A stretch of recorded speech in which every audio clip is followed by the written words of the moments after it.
Bonjour et bienvenue sur cette nouvelle série Planet Coaster 2 où dans chaque épisode je vais construire une montagne russe. Alors bienvenue dans le premier épisode de Track Build.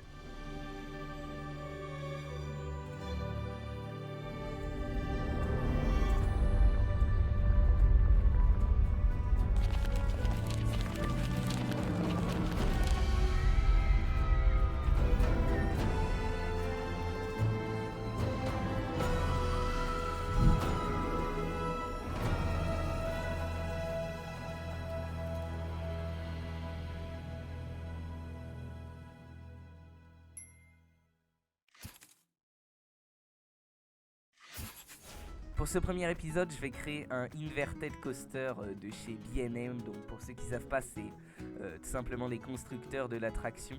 Donc pour ce layout, j'ai décidé de m'inspirer de celui de Black Mamba à Fantasyland, voilà pour ceux qui connaissent. Je vais donc commencer par faire un petit virage à 90. Je vais maintenant vous montrer le concept art que j'ai réalisé donc sur papier et que je vais essayer de respecter au maximum pendant la création. Et je vous retrouve quand c'est terminé. Voilà, le layout est terminé. Je vais pouvoir m'attaquer maintenant au plus intéressant, la thématisation. Donc j'ai choisi de partir sur un thème Maya et j'ai trouvé un nom. Shak, je l'ai trouvé sur ce site à la direction artistique questionnable et il me semble que c'est le nom du coup d'un dieu maya et je trouvais ça assez original comme nom.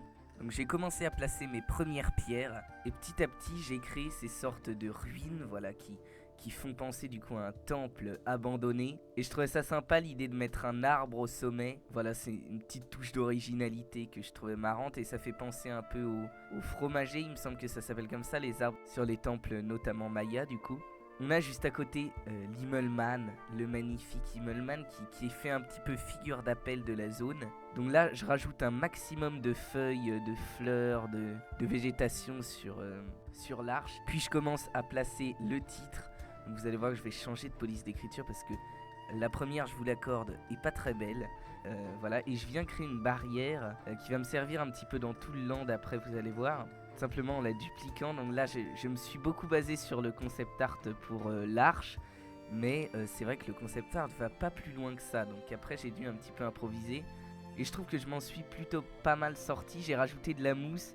Sa petite astuce, c'est pour qu'on voit pas que la pierre se répète, parce que sinon c'est toujours la même texture qui se répète. Si on rajoute un petit peu de mousse, on le voit moins. Là j'ai créé un petit lac qui permet le passage du train. Puis ici j'ai commencé à placer ma file d'attente.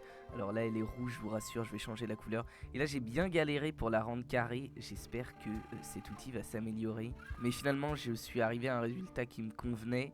Donc la file d'attente est pas très longue, mais il faut s'imaginer que c'est un parc un petit peu régional.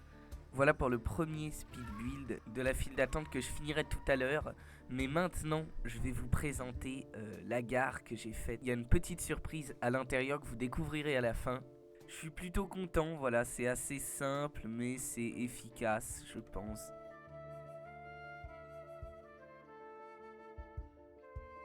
Et j'ai également fait ce magnifique petit bâtiment backstage qui pourrait notamment servir à stocker les trains pendant la nuit ou à effectuer des opérations de maintenance dessus. Et on n'a plus qu'à finir la file d'attente et je pense qu'on sera bon. Je vous laisserai avec le résultat juste après le dernier speed build. C'est parti, je pense qu'on peut y aller.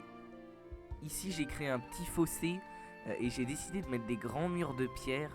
Ça fait un peu muraille, je trouve ça un peu sympa. Bon, le souci c'est qu'on le voit pas vraiment de la file d'attente, mais on le voit depuis l'entrée de la zone thématique. Voilà, avec le Immelman qui est la figure d'appel, ça crée un petit creux comme ça crée du relief dans la zone et c'est hyper cool. J'ai aussi placé des petits filets de sécurité en dessous du passage des rails. Voilà, les parcs le font, donc je l'ai fait. En gros, ça permet d'éviter des chutes d'objets. J'ai fait quelques supports custom, voilà, je les ai pas enregistrés, mais c'était vraiment pour que ce soit un minimum crédible, parce que là, il y avait des endroits où il n'y avait pas de support pendant 5-6 mètres, donc c'était juste pas du tout crédible. Je viserai peut-être un peu plus haut pour le prochain épisode, pour la thématique, j'ai déjà quelques idées, mais n'hésitez pas à me proposer des idées de coaster que je pourrais faire pour le prochain épisode, voilà, ça peut m'aider parce que j'ai pas tellement d'idées du modèle, mais j'ai vraiment l'idée de la thématique que vous découvrirez. J'ai déjà fait plusieurs concept art.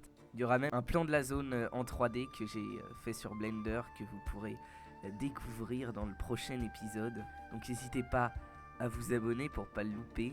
J'ai mis pas mal de bambou dans la zone, tout simplement parce que je trouve que ça fait un petit peu exotique.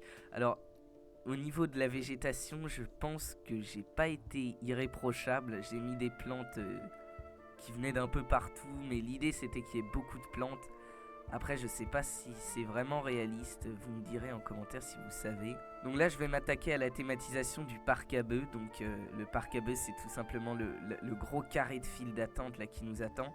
Donc j'ai décidé de le séparer avec 2 murs. Ça quadrille un petit peu plus la zone, c'est sympa. Forcément, ça fait monter un petit peu le budget théma, mais non, je suis content, ça rend bien. Et pour ce parc à bœufs, j'ai choisi des barrières un petit peu plus basiques en fer parce que je trouve que ça allait mieux dans le style parc à bœufs. Maintenant, j'ai pas mis de raccourci, donc ça j'aurais peut-être dû le faire. Je le ferai au prochain épisode si j'y pense. J'ai pas vraiment imaginé de storyline. Si vous avez des idées, n'hésitez pas à les partager. Mais non, en tout cas, je me suis pas trop penché là-dessus. Par contre, je sais que pour le prochain épisode, j'aurai une idée plus précise de la storyline. Et voilà, c'est déjà la fin de cet épisode. J'espère que ça vous a plu. N'hésitez pas à liker si vous avez aimé. Et on se retrouve pour le prochain épisode qui portera sur la thématique d'Atlantide. Je vous laisse avec des images de la zone et enfin l'on-ride final. Donc n'hésitez pas à me dire ce que vous en avez pensé et à me donner des conseils si vous en avez. Merci beaucoup d'avoir regardé et à la prochaine.